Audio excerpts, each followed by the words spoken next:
Sementara itu, pada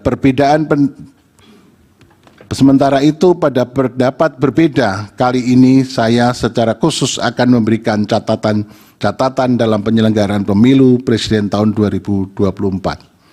Berdasarkan urean pertimbangan tersebut di atas sebagai berikut. 1.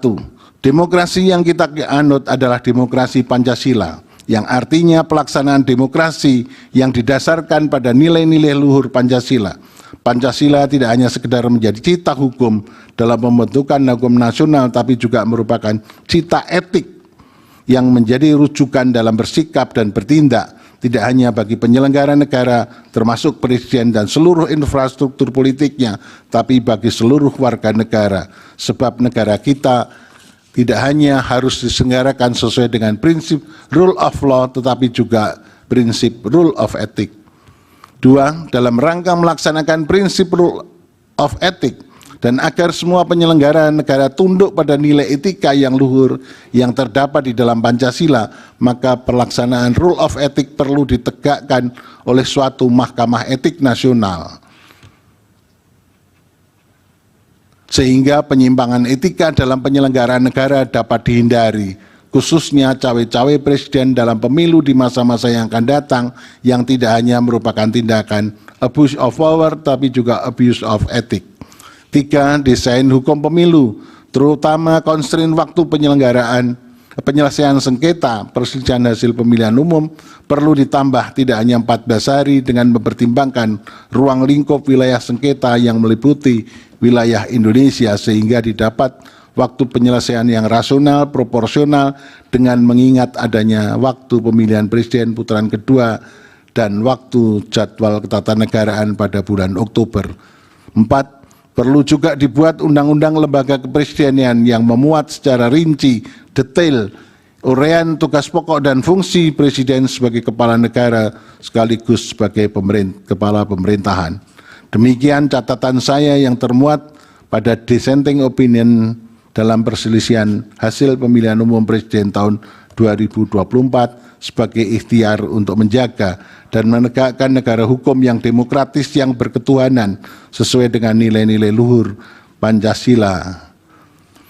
Selanjutnya saya akan lebih jauh mempertimbangkan pokok-pokok permohonan para pemohon yang dianggap penting di samping dalam rangka untuk tetap menjaga nyala obor demokrasi di bumi pertiwi yang belakangan ini telah mulai meredup karena tangan-tangan oligarki yang merusak dan meninggalkan noda hitam dalam kanvas perjalanan demokrasi bangsa.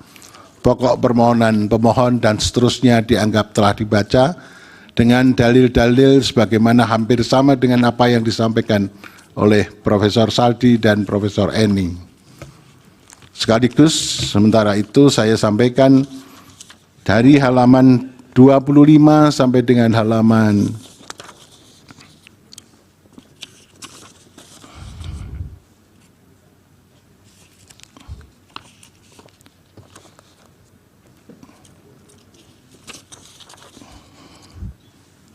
54 dianggap telah dibacakan.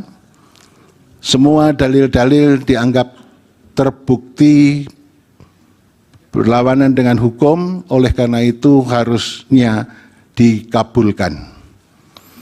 Konklusi, Mahkamah Konstitusi semestinya berwenang untuk mengadili, kemudian eksepsi termohon dan pihak terkait tidak dapat diterima dalam pokok permohonan, mengabulkan permohonan untuk sebagian, memerintahkan untuk dilakukan pemilihan suara ulang di provinsi yang terbukti, Provinsi DKI, Provinsi Jawa Barat, Provinsi Jawa Tengah, Provinsi Jawa Timur, Provinsi Bali, dan Provinsi Sumatera Utara. Terakhir, perlu saya sampaikan, demikian pendapat berbeda dissenting opinion yang saya sampaikan dalam perselisihan hasil pemilihan umum Presiden tahun 2024. Hal ini saya lakukan sebagai wujud tanggung jawab moral dan penilaian profesional atau professional judgment sebagai seorang hakim konstitusi sekaligus sebagai akademisi yang independen yang memutus sesuai dengan kewenangan serta kemampuan dan kapabilitasnya yang kelak akan saya pertanggungjawabkan kehadirat Tuhan Yang Maha Esa Allah Subhanahu wa taala sebagaimana sumpah saya sebagai seorang hakim yang perlu saya bacakan pada kesempatan ini. Demi Allah, saya bersumpah bahwa saya akan memenuhi kewajiban hakim konstitusi dengan sebaik-baiknya dan seadil-adilnya, memegang teguh Undang-Undang Dasar Negara Republik Indonesia tahun 1945 dan menjalankan segala peraturan perundangan dengan seluruh-seluruhnya menurut Undang-Undang Dasar Negara Republik Indonesia tahun 1945 serta berbakti kepada nusa dan bangsa. Sumpah hakim konstitusi yang diucapkan tak kala saya dilantik pertama kali menjadi hakim konstitusi bersifat final and binding di dunia maupun di akhirat bagi seorang hakim. Oleh karenanya, sumpah dan keyakinan hakim menjadi kunci keadilan bagi masyarakat.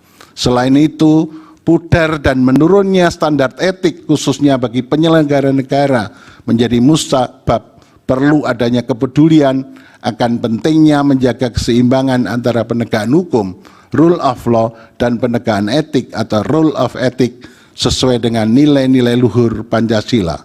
Jikalau ini tidak dilakukan, maka akan terjadi tragedi berhukum dan berkonstitusi di negara hukum yang demokratis berdasarkan Pancasila yang dapat menjauhkan kita dari cita-cita menuju negara Indonesia yang hebat, bermartabat dan unggul dalam segala bidang. Terima kasih. Assalamualaikum warahmatullahi wabarakatuh. Waalaikumsalam. Demikian diputus dalam rapat permusyawaratan hakim